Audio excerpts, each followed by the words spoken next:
감사합니다. 할렐루야. 네, 우리 전호자로 한번 인사하겠습니다. 우리 주님께서 부활하셨습니다. 부활주일 이 아침에 함께 예배한 우리 성도님들에게 부활의 기쁨과 영광이 함께하는 시간 되기를 원합니다. 오늘도 오셔서 은혜 받고 가시기 바랍니다. 할렐루야. 다시 한번 인사하십시다. 잘 오셨습니다. 은혜 많이 받고 가시기 바랍니다.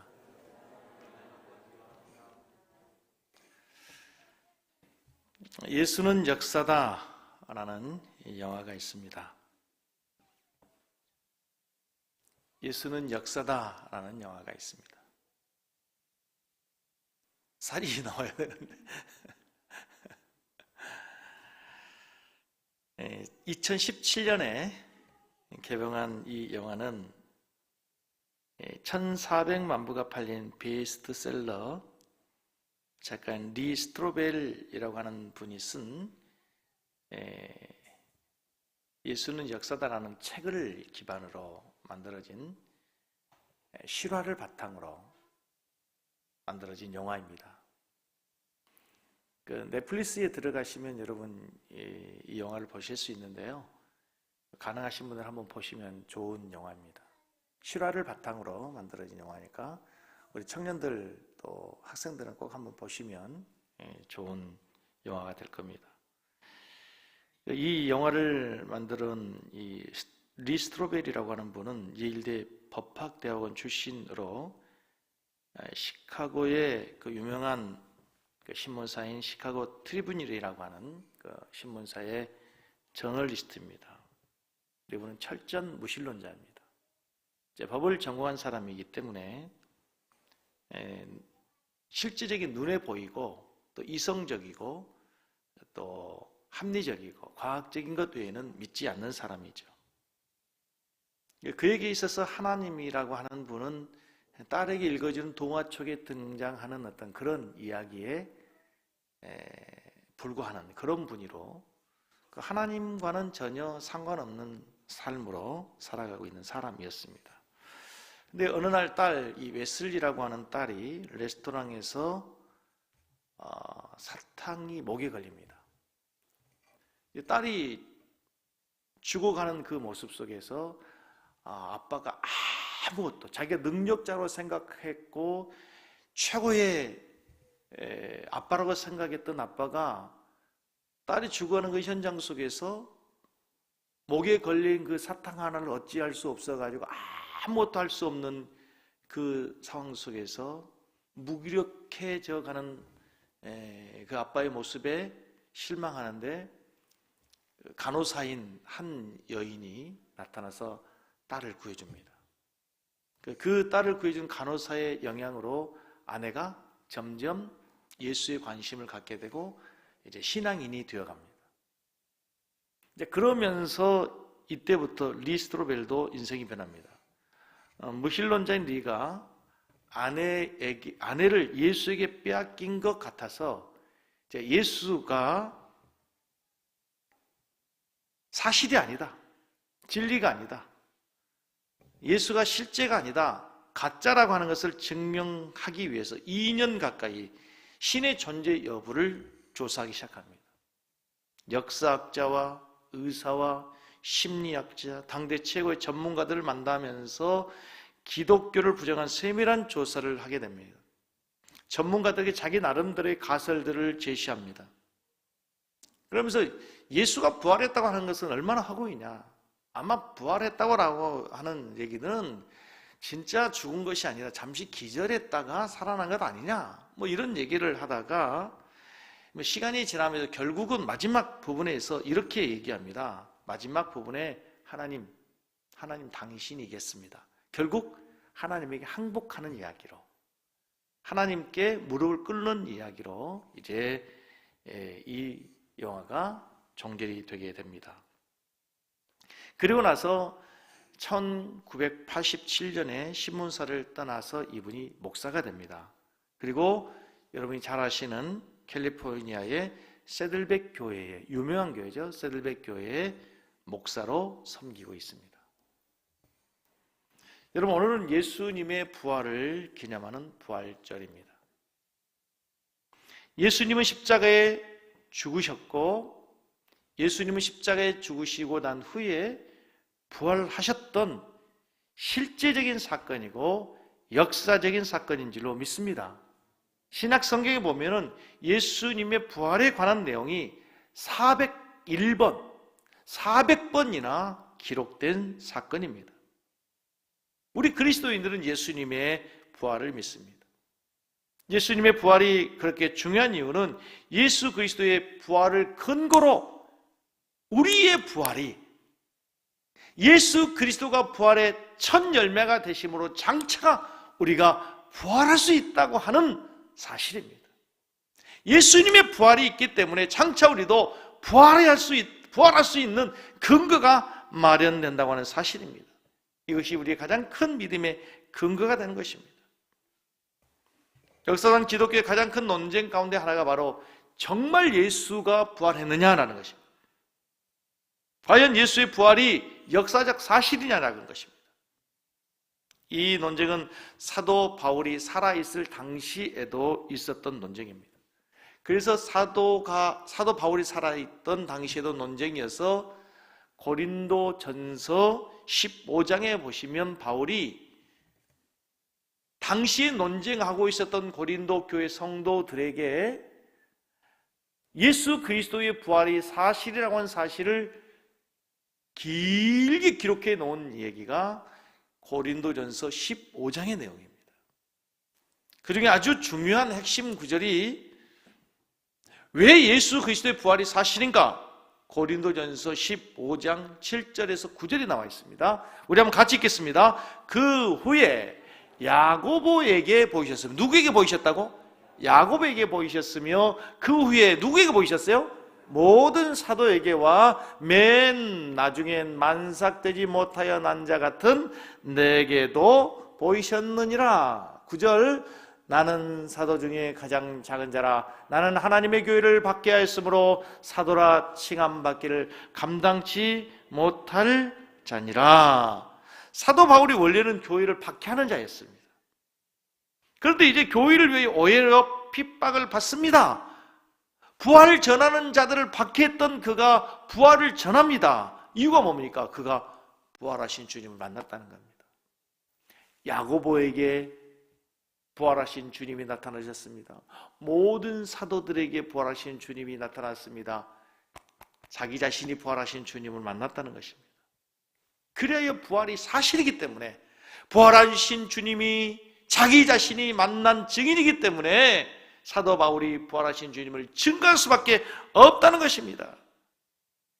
한 가지 확실한 것은 바울 사도가 만난 그 부활하신 주님이 우리의 주님이시고, 바울 사도가 만난 주님이 우리 주님이시라면 우리도 장차 그 부활하신 주님으로 인해서 주님이 재림하시는 그날 부활하게 될 줄로 믿습니다. 예수님의 부활의 목숨을 걸었던 사도 바울은 고린도전서 15장 14절에 이렇게 말씀합니다. 그리스도께서 만일 다시 살지 못하셨으면 우리의 전파하는 것도 헛것이고 또 너희 믿음도 헛것이며 라고 얘기합니다. 바울은 이어서 고백하기를, 만일 예수님의 부활이 없다면 고린도전서 15장 19절 모든 사람 가운데 우리가 더욱 불쌍한 자다. 여러분, 만약에 부활이 없다면 김 목사 어떻게 되는 거예요? 지금 앞에 가운 입고 있는 우리 장로님들 어떻게 되는 거예요? 지금 이 부활주일에 예배학원 우리는 도대체 뭐가 되는 거예요? 가장 불쌍한 사람들. 그러나 만약 부활이 사실이라면 우리는 어떤 사람들입니까? 가장 영광스러운 자들이고 가장 이 땅에서 존귀한 자들이 되게 되는 줄로 믿습니다.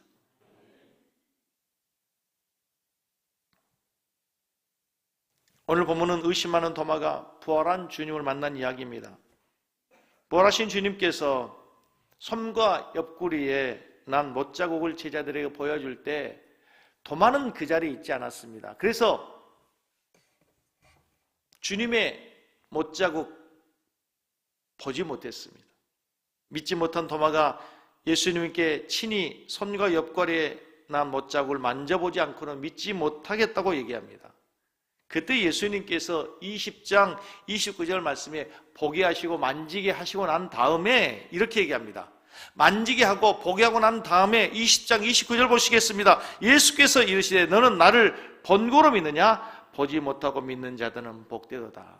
오늘 우리에게도 이 말씀이 필요합니다.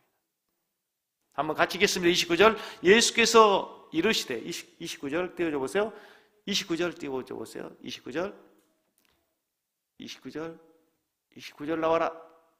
아니 고린도에서 말고 요한복음 20장 29절.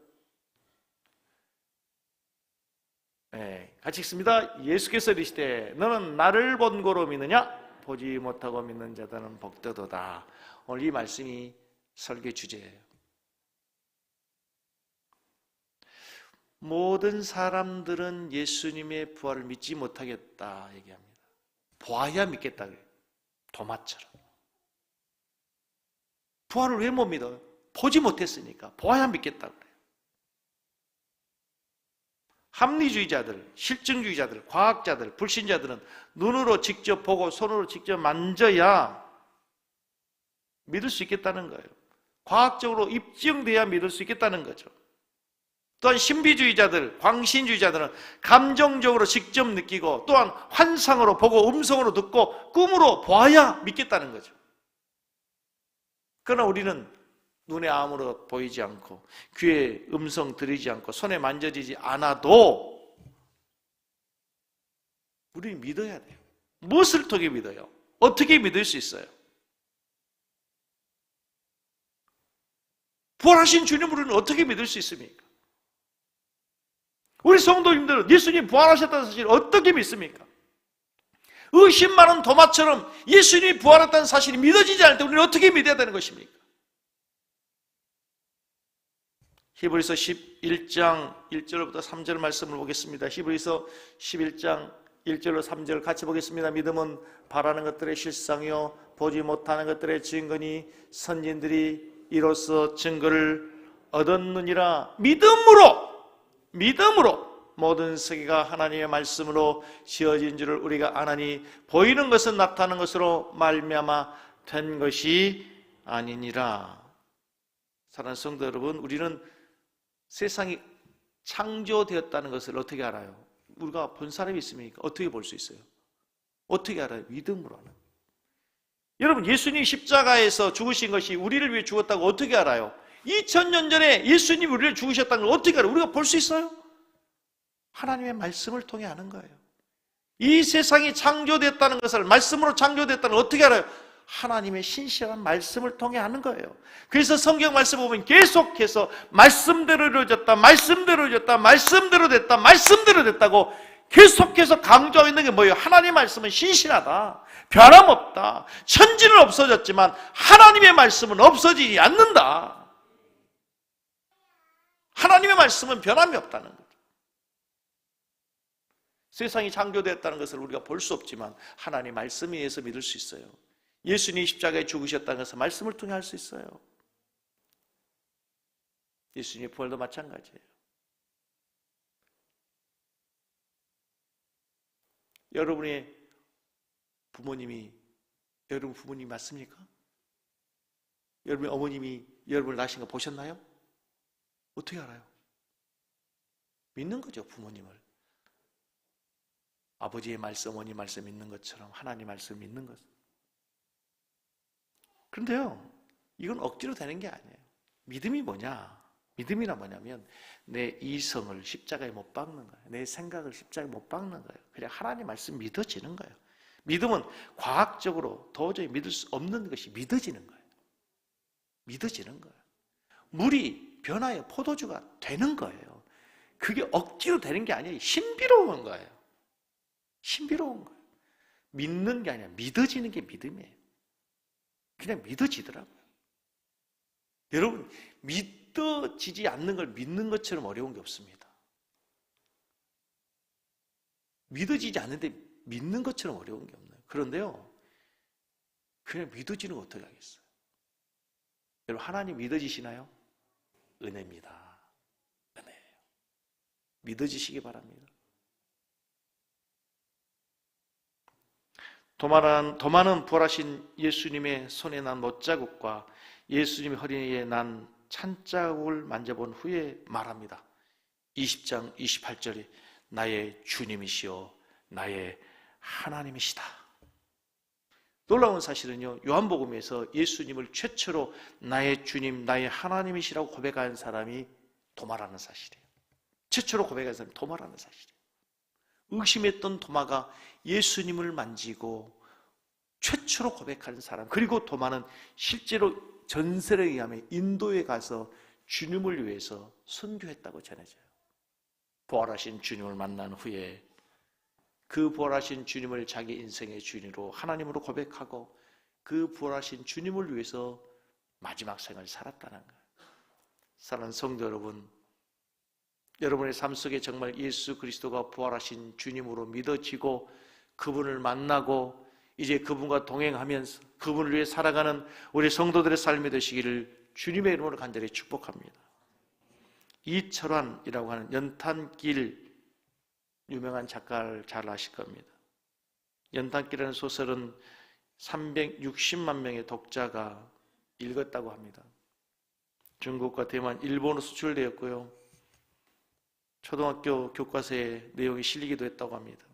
그런데 이분이요, 청년 시절에 3년간 우울증으로 고생할 만큼 굉장히 우울한 시절을 보냈고 집안이 지독히 가난해서 리어커를 끄면서 사과 장수를 하고 산동네를 다니면서 양말을 파는 그런 어려운 시절을 보냈습니다. 그런 가운데도 이 이철환은 꿈과 희망을 결코 잃지 않았습니다. 처음에는 그림을 그렸습니다. 아무도 그림을 사주지 않습니다. 그래서 그림을 포기했습니다. 그래서 이제 글을 쓰기 시작했습니다.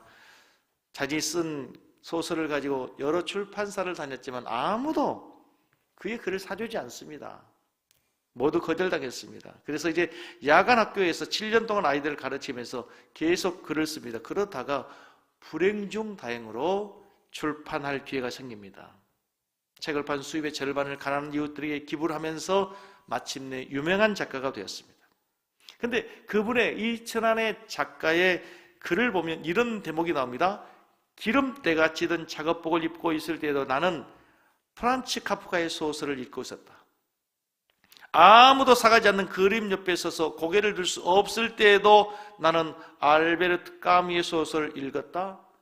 도스토예프스키, 헤르만 헤세가 있어서 나는 절망을 하지 않았다. 그리고 무엇보다도 하나님이 나와 함께 하셨기 때문에 나는 결코 절망하지 않았다. 이철환이 소설가로 성공할 수 있었던 것은 소망을 잃지 않았기 때문인데 소망을 가질 수 있었던 이유를 마지막에 이렇게 얘기합니다. 예수님께서 무덤에서 부활하신 것처럼 언젠가 나의 삶에도 하나님의 능력으로 새로운 삶이 열릴 것을 믿었기 때문이다. 사과장수를 하면서 양말을 팔면서도 그림을 그리면서도 글을 쓰면서도 그의 삶의 길이 보이지 않았을 때도 그가 포기하지 않았을 때 포기하지 않았어요. 왜요? 무덤에서 예수님이 언젠가 부활하신 것처럼 부활하신 주님이 언젠가 자기의 삶의 능력으로 자기의 삶을 변화시킬 소망을 가졌다는 거예요. 여러분, 부활절이 뭡니까? 여러분, 부활절이 왜 필요합니까? 그냥 부활절에 계란 먹고 끝나는 게 부활절입니까? 아닙니다. 그 부활하신 주님의 능력을 지금도 내가 믿고 그 부활하신 주님과 함께 살아가는 것이 바로 진정한 부활절이 되는 줄로 믿습니다. 지난 주간 글을 보다가 루마니아의 작가인 게오르규라고 하는 사람이 쓴 25시라는 소설을 보게 됐습니다. 선량한 농부 모리츠를 주인공으로 강대국들의 틈바구니에 낀 약소민족의 고난과 운명을 그린 작품입니다. 하루 24시간이 지나면 하루 고단한 삶 24시간이 지나면 새로운 날 1시가 시작되죠. 그러나 약소국인 루마니아에는 24시간이 지나도 새로운 1시가 오지 않고 고통과 절망의 시간이 계속되는 25시인 거예요. 오늘이 끝나지 않고 내일도 25시고 연장되는 거예요. 그러므로 고통이 끝없이 계속 연장되는 삶의 상징이 25시인 거예요. 이것은 루마니아의 뿐만이 아니라 약소국인 루마니아의 삶뿐만 아니라 주의 아래 살아가는, 종말을 향해 달려가는 주의 아래 살아가는 우리 모든 성도들 삶이 동일해요. 우리의 현실이 모두가 다 25시를 살아가는 것 같아요. 그러나 그리스도는 절망의 25시를 걸어가는 우리들에게 소망의 시간이, 새로운 한시를 주시는 소망의 하나님이 되신 줄로 믿습니다. 부활하신 예수님과 함께 하는 삶에는 이제 25시의 삶이 아니라 새로운 한시의 삶이 시작되는 소망의 삶이 출발될 줄로 믿습니다. 25시의 죽음의 시간이 아니라 새로운 한시로 살아가는 부활의 아침, 부활주일이 되는 우리 성도의 삶이 되기를 간절히 원합니다. 주님이 부활하신 것이 왜 중요하다고요? 이제 그 주님이 우리와 함께 하시는 거예요. 그래서 부활주일이 필요한 거예요. 사도행전 27장 제가 참 좋아하는 구절이에요. 사도행전 29장은요, 27장은 제가 교육 전도사 시절에 저 인천 용현동 교회에 제가 전도사 면접 보러 갈 때 설교했던 본문이에요. 그 설교회로 가서 설교 면접 보러 간 교회 설교에서 합격했게요? 떨어졌게요? 떨어졌어요. 떨어졌어요. 소리 너무 차가지고 떨어졌어요. 너무 설교 길게 하고 떨어졌다고 그러더라고요. 제가 45분 설교해가지고 친구가 소개한 교회인데 김 목사 설교 너무 길어서 너 떨어졌어 그러더라고요.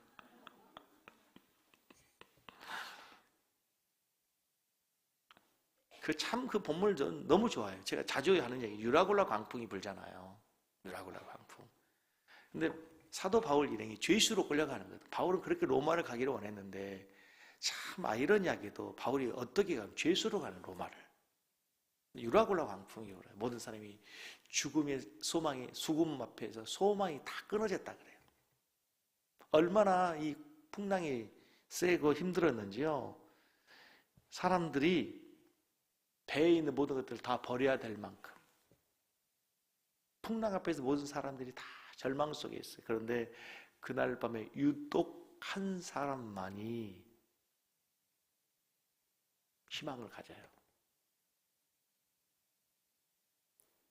그리고 수많은 사람들이 절망 속에서 두려워 떨고 있는데 한 사람이 리더로 서서 그들을 향해서 소리치기 시작해요. 사도행전 26장 22절에서 25절 말씀 우리가 한번 읽어요. 여러분이 사도 바울이라 생각하고 수많은 사람들이 지금 풍랑이 일고 비바람이 치고 두려움 속에 떨고 있는 사람들에게 여러분들이 사도 바울이라고 생각하고 지금 이제 한번 일장의 연설을 하는 거예요. 22절을 읽습니다. 내가 너희를 권하노니 이제는 안심하라. 너희 중 아무도 생명에는 오직 배뿐이리라. 내가 속한 바 곧 내가 섬기는 하나님의 사자가 어젯밤에 내 곁에 서서 말하되 바울아 두려워하지 말라. 내가 가이사 앞에 서야 하겠고 또 하나님께서 너와 함께 항해하는 자를 다 내게 주셨다 하였으니 그러므로 여러분이 안심하라. 나는 내게 말씀하신 그대로 되리라고 하나님을 믿노라. 부활하신 주님이 그 밤에 바울에게 찾아오시는 거예요. 그래서 바울이 그들에게 말한 거, 어젯밤에 나와 함께 하신 하나님이 나에게 말씀하셨습니다. 우리 중에 누구도 한 사람도 생명을 해야 할 자가 없습니다. 여러분이 안심하십시오. 여러분이 안심하십시오. 나는 내게 말씀하신 하나님 말씀 그대로 되리라고 믿습니다. 죄수였던 그 바울이 오히려 리더가 되고 그들을 위로하고 그들을 인도해 가는 거예요. 뭐 때문에요? 부활하신 주님과 함께하는 거예요. 사랑하는 성도 여러분, 한 주간도 꼭 그 주님과 동행하시는 우리 성도 되기를 축복합니다. 아멘.